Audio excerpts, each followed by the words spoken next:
Hello दोस्तों, स्वागत है आपका हमारे YouTube channel Hindi by Kaushik sir पे। दोस्तों आज हम पढ़ रहे हैं समास। संस्कृत की हमने स्टेट के लिए तैयार कर दी है सारी की सारी प्लेलिस्ट। तो आप देख रहे हो आज की वीडियो में हम कर रहे हैं समास। समास में क्या है, सबसे पहले अगर डेफिनेशन की बात करें तो समास की डेफिनेशन क्या होती है। समसनम एवं समास है, अर्थात संक्षेप करनम एवं समास है। समसन करना या संक्षेप करना समास कहलाता है।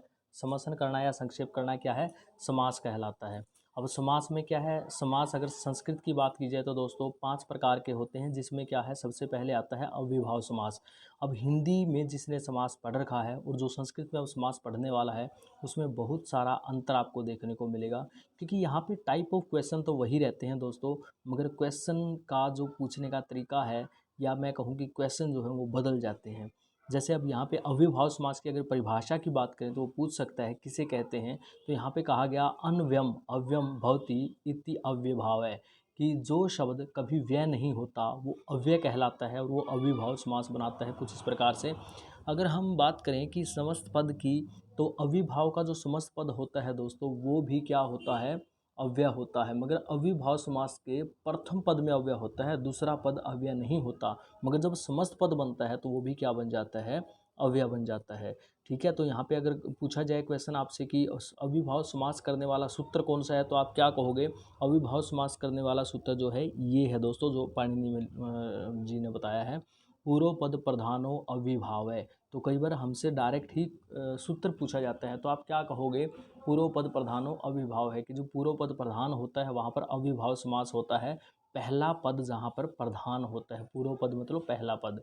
इस समास का मुख्य पाणिनीय सूत्र भी यही है। ठीक है, अब बात करते हैं कि ये किस किस अर्थ में हो सकता है। देखिएगा यहाँ पे मैं आपको दिखाना चाहता हूँ किस किस अर्थ में हो सकता है।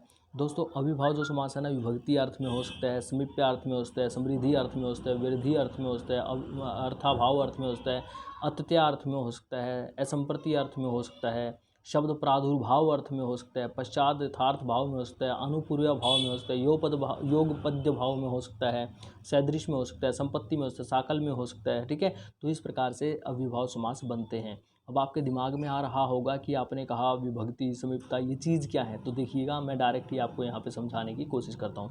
विभक्ति अर्थ में देखिएगा, विभक्ति अर्थ में जब आप देखोगे तो आपको मिलेगा अधिहरि। आपसे पूछेगा अधिहरि में कौन सा समास है, तो आप बताओगे अधिहरि में तो जी अव्ययभाव समास है। क्यों, क्योंकि अधिहरि का विग्रह बनता है हरऊ इति, हरऊ इति, और अधिहरि जो है एक अव्यय बन चुका है, तो अधिहरि में क्या है, अव्ययभाव समास है। विग्रह अगर आपसे पूछेगा तो आप बताओगे हरऊ इति। उसके बाद है अध्यात्म। अध्यात्म शब्द आपने सुना होगा, बहुत ज़्यादा सुना होगा अध्यात्म, मगर अध्यात्म का मतलब क्या होता है आज समझ लीजिए। अध्यात्म में अव्ययभाव समास है और इसका मतलब होता है आत्मनि इति, अर्थात खुद में। ठीक है, आत्मा में। ठीक है, तो यहाँ पे आत्मनि इति इसका विग्रह हो जाता है, अर्थात आत्मा में, उसको हम कहते हैं अध्यात्म। अब बात करते हैं समीप अर्थ में कैसे यूज हो सकता है अव्ययभाव।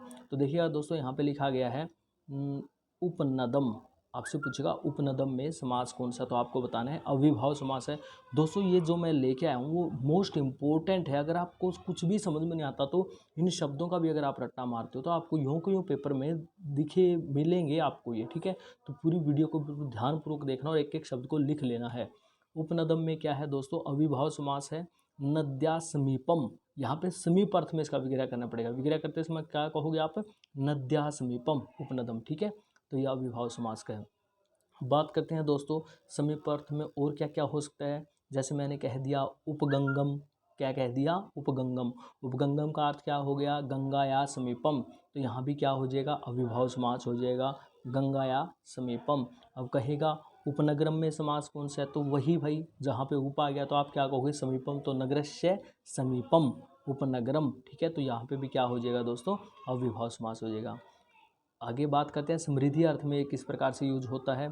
अब यहाँ पे आपको मिलेगा सुमद्रम। सुमद्रम में समास कौन सा है। ठीक है, तो आप बताओगे जी यहाँ पर अव्ययभाव समास है और उसका विग्रह हम इस प्रकार करेंगे, मद्रा नाम समृद्धि, ये समृद्धि अर्थ में आ गया, मद्रा नाम समृद्धि। सुभिक्षम, तो क्या कहोगे, भिक्षा नाम समृद्धि। ठीक है, तो यहाँ पे ये क्या है, समृद्धि अर्थ में अव्ययभाव समास आ गया। दोस्तों यहाँ पे दो दो तीन तीन मोस्ट इंपॉर्टेंट एग्जाम्पल है, आप इसको लिख के रखिएगा, मैं यकीन दिलाता हूँ आपको यों के यों मिल जाएंगे पेपर में। उसके बाद है व्यरिधि। व्यरिधि का क्या करोगे आप, जैसे यहाँ पे क्वेश्चन है दुर्यवनम में समास कौन सा है, तो आप कहोगे अव्ययभाव है, और विग्रह अगर आपसे पूछेगा तो आप क्या बताओगे, यवना नाम व्यरिधि, यवना नाम व्यरिधि अर्थात यवनों की दुर्गति। उसके बाद दुर्भिक्षम अगर आपसे कहेगा तो भिक्षा नाम व्यरिधि अर्थात भिक्षा का जो अभाव होता है वो, ठीक है। अब बात है अर्थाभाव में, मोस्ट इंपॉर्टेंट दो ही एग्जाम्पल मैं लेके आया हूँ। अर्थाभाव में कैसे यूज होगा, अब आपसे पूछा जाएगा निर्मक्षिकम में कौन सा समास है, तो आप कहोगे मक्षिका नाम अभाव है। उसके बाद आप कहोगे निर्विघ्नम में कौन सा समास है, तो विघ्ना नाम अभाव है, ठीक है। ये अर्थाभाव अर्थ में होगा। उसके बाद है अत्ययार्थ में, अत्ययार्थ में किस प्रकार से आप देखोगे, अगर आपसे क्वेश्चन पूछा गया अति हिमम, अति हिमम में कौन सा समास है, तो आप कहोगे हिमस्या अत्यय, हिमस्या अत्यय, ठीक है। और अगर आपसे पूछा जाए कि अतिरोगम में समास कौन सा है, तो अविभाव है भाई, विग्रह क्या करोगे, रोगस्य अत्यय, क्योंकि अति जो है ना अत्यय अर्थ में यूज होती है, और अति क्या है, एक अव्यय है। अति हिमम अविभाव समास बन गया, अतिरोगम अविभाव समास बन गया। अब उसके बाद है असंप्रति अर्थ में कैसे यूज हो सकता है, जैसे अति निद्रम, अति निद्रम का अर्थ क्या होता है, निद्रा संप्रति न युज्यते अर्थात इस समय नींद उचित नहीं है। उसके बाद जैसे अति सौपनम, सौपनय संप्रति न युज्यते अर्थात इस समय जो सौपन है वो उचित नहीं है, ठीक है। तो ये असंप्रति अर्थ में होगा। अभी इससे पहले हमने किया अत्यय अर्थ में, उसमें भी अति लगा था, और असंप्रति अर्थ में उसमें भी अति लगा है, मगर आपको देखना है अतिरोगम अर्थात रोगस्य अत्यय, अति हिमम हिमस्य अत्यय, मगर अति निद्रम में विग्रह क्या बनेगा, निद्रा संप्रति न युज्यते, अति सौपनम सौपनय संप्रति न युज्यते, ये ध्यान रखना है आपको। उसके बाद है शब्द प्रादुर्भाव में भी ऐसा हो सकता है, तो आपसे पूछे इति, अब आई है बात इति की, इति हरि अविभाव समास है, क्योंकि इति क्या है, एक अव्यय है, मगर इसका विग्रह क्या बनेगा, हरि शब्दस्य प्रकाश है। इति हरि का अर्थ है हरि की बात चल रही है, अर्थात हरि शब्दस्य प्रकाश है। इति विष्णु अर्थात विष्णु शब्दस्य प्रकाश है। जब इति हरि या इति विष्णु आएगा तो आप क्या कहोगे, इति हरि अर्थात हरि शब्दस्य प्रकाश है, और इति विष्णु विष्णु शब्दस्य प्रकाश है। उसके बाद अब पश्चात अर्थ में भी अविभाव समास आता है। दोस्तों थोड़ा धैर्य रखिए, और दो एग्जाम्पल मोस्ट इंपॉर्टेंट जो हर बार आते हैं वही आपके सामने हैं, इनको लिख के रखिएगा। मगर यकीन दिलाता हूँ दोस्तों, समास के जितने भी क्वेश्चन आएंगे ना, इससे बाहर नहीं जाएंगे। तो पश्चात अर्थ में आप क्या करोगे, अनुविष्णु, अनुविष्णु में क्या है, अविभाव समास है, विग्रह क्या करोगे, विष्णु हो पश्चात है। और अनुरामम में भी क्या है साथियों, अनुरामम में भी अविभाव समास है, क्योंकि अनु एक अव्यय है और रामम यहाँ पे शब्द है, और इसका विग्रह क्या बन जाएगा, रामस्य पश्चात है। अब यथार्थ में जैसे क्वेश्चन आया आपके सामने कि अनुरूपम, देखिए यहाँ पे भी अनु है, मगर यहाँ पे जो विग्रह बनेगा वो कैसे बनेगा, अनुरूपम में समास कौन सा है। अब आपको ये तो पता है कि अनु जो है एक अव्यय है, तो अनुरूपम में अविभाव समास है, मगर विग्रह क्या बनेगा, रूपस्य योग्यम, अब पश्चात नहीं बनेगा, योग्यम बनेगा। अनुगुणम जो रूप है गुण है, ये जो क्या है, ये क्या बनेंगे, रूपस्य योग्यम गुणस्य योग्यम अनुगुणम। अब प्रतिगृहम अगर कह देगा तो क्या करोगे, गृहम गृहम प्रति, ठीक है, घर घर। अगर कहेगा बलम अनतिकर्म्य यथाबलम, ठीक है, यथाबलम में क्या हो जाएगा, बलम अनतिकर्म में। तो दोस्तों ये आपको इस प्रकार से याद कर लेना, इसका विग्रह भी। अब आनुपूर्व्य, दो ही चीज़ रह गई हैं, एक तो आनुपूर्व्य, आनुपूर्व्य में क्या होगा, आपसे पूछ लिया जाए अनुज्येष्ठम, अनु भी क्या है, काव्य है, अनुज्येष्ठम में समास कौन सा, तो आप कहोगे अविभाव है। बड़ा आसान है अविभाव बताना, थोड़ा सा मेहनत लगेगी आपको विग्रह करने पर। अगर विग्रह पूछ लिया जाए तो क्या करोगे, ज्येष्ठस्य आनुपूर्व्येण, ठीक है, और अनुवर्णम में क्या करोगे, वर्णस्य अनुपूर्व्येण। आप यूं का यूं भी इसको याद कर सकते हो। उसके बाद है युगपद अर्थ में कैसे यूज कर सकते हो, जैसे सचक्रम बोल दिया, सहर्षम बोल दिया, अविभाव समास है, सचक्रम का विग्रह हो जाएगा चक्रेण युगपत, और सहर्षम का हो जाएगा हर्षेण युगपत। उसके बाद अगर स सखी बोल दिया या स वर्णम बोल दिया, देखिए ऊपर भी स था और ये भी स है, वो योगपत अर्थ में होता है, सदृश अर्थ में है, क्योंकि स सखी अर्थात मित्र जैसा, सखी जैसा, सवर्ण वर्ण के समान, ठीक है, तो क्या कहोगे, सदृश सख्य, सदृश वर्णेन। ओके, तो ये था आपका अविभाव समास।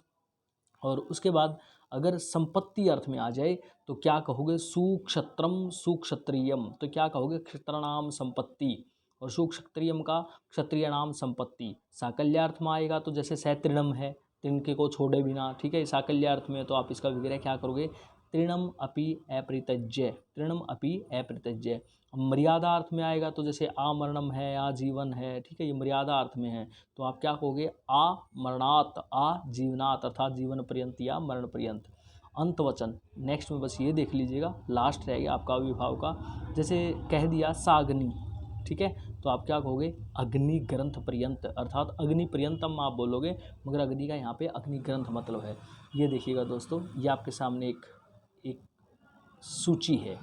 अब देखिएगा, समास विग्रह और समस्त पद। अति बाध हम क्या करोगे, बाधाया आया, ठीक है। अतिशोकम शोकय संप्रति न युज्यते, अतिशोकम क्योंकि नेगेटिव चीज़ है ना, नकारात्मक है ना शोक, तो शोक उचित नहीं होता, तो अतिशोकम का क्या आएगा, शोकस्य अतिथ्य नहीं आएगा, शोकः संप्रति न युज्यते आ जाएगा। अनुरथम का रथस्य पश्चात आ जाएगा। यथा ज्ञानम ज्ञानम अनतिक्रम्य आ जाएगा, ठीक है। पारे समुद्रम समुद्रस्य पारम आ जाएगा। दोस्तों मैं ना बहुत कॉन्फिडेंस से कह सकता हूँ कि यहाँ से आपको यों का यों क्वेश्चन देखने को मिल जाएगा।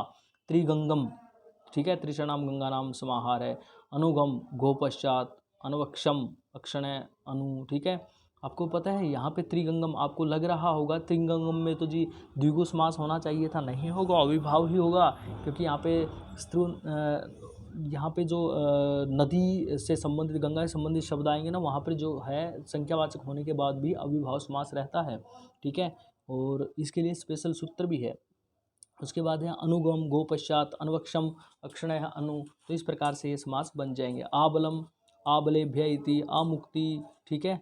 प्रत्यक्षम अक्षणय प्रति, साक्षम अक्षणय समम, तो इस प्रकार से ये समास बन जाएंगे। ओके दोस्तों, ये था हमारे विभुवा समास। नेक्स्ट समास के लिए मिलते हैं नेक्स्ट वीडियो में। ओके दोस्तों।